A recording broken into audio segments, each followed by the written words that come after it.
प्रकार या घटकाचा अभ्यास करणार आहोत। तर आपण बघतो की आपल्या रोजच्या जीवनामध्ये अनेक वस्तूंची हालचाल होत असते, म्हणजे त्या वस्तूला एक विशिष्ट प्रकारची गती असते। तर गती म्हणजे काय? वस्तूचे ठराविक वेळेत एका ठिकाणापासून दुसऱ्या ठिकाणी होणारे विस्थापन याला गती असे म्हणतात। तर गती म्हणजे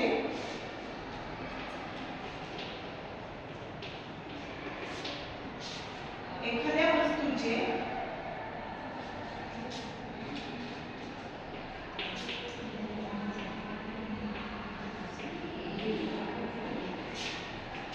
एका ठिकाणाहून दुसऱ्या ठिकाणी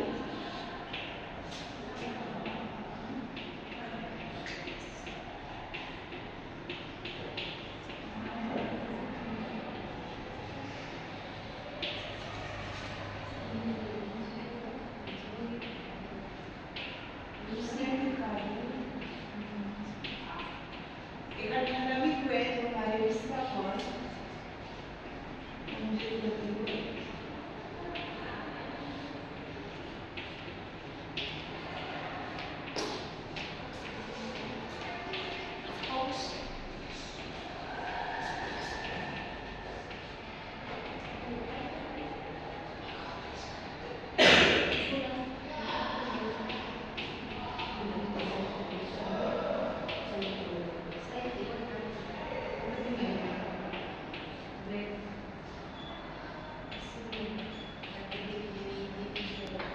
तर गतीचे तुम्हाला काही उदाहरण माहिती का?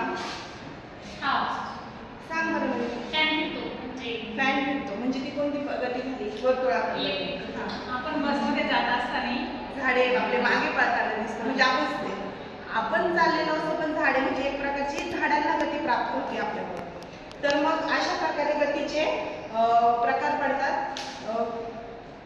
रेषीय गती व रेषीय गती। तर मग रेषीय गती म्हणजे काय?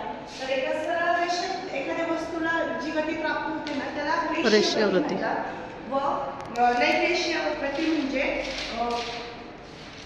एखाद्या वस्तूला आहे ना हे नसतं, एका सरळ रेषेची गती प्राप्त होते त्याला नैकरेषीय गती असे म्हणतात। तर आपण आज त्या गतींच्या प्रकारांचा अभ्यास करणार आहे।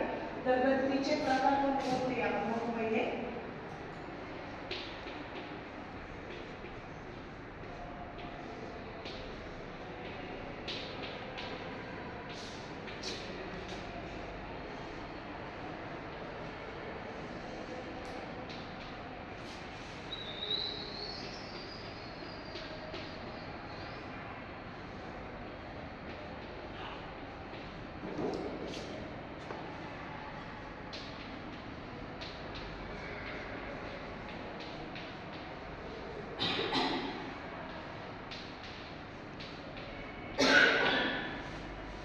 तर रेषीय गतीमध्ये एक समान व असमान गती असे गतीचे दोन भाग पडतात।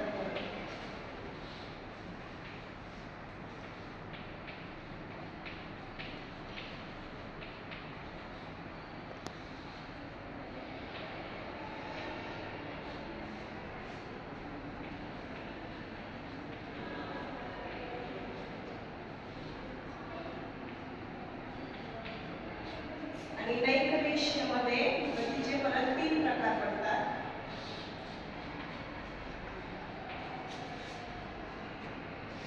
वर्तुळाकार गती,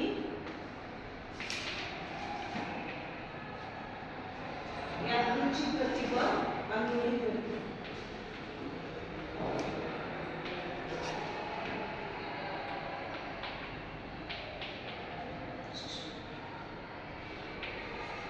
तर मी तुम्हाला आहे ना सांगते, आपण आहे ना रेषीय गतीचं उदाहरण कसं बघू शकतो? तर समजा आपण गाड्या बघतो रस्त्याने, ठीक आहे? तर त्या गाड्यांमध्ये गाडी का रस्त्याने सरळ रेषेत धावते आणि हा फिरणारा पंख आहे, तर ही कोणती गती आपण सांगू शकतो? तर गोल फिरणारा पंख ही वर्तुळाकार गतीचं उदाहरण आहे। आंदोलित गती म्हणजे काय? कोण सांगेल मला? आंदोलित गती पेंडुलम। बरोबर, पेंडुलम। आपण किंवा एखादी झोपाळा खेळणारी मुलं मुली बघतो, तर त्याला काय आंदोलनामुळे जी गती प्राप्त होते होते त्याला अनरोलित गती असं म्हणतात. आणि मी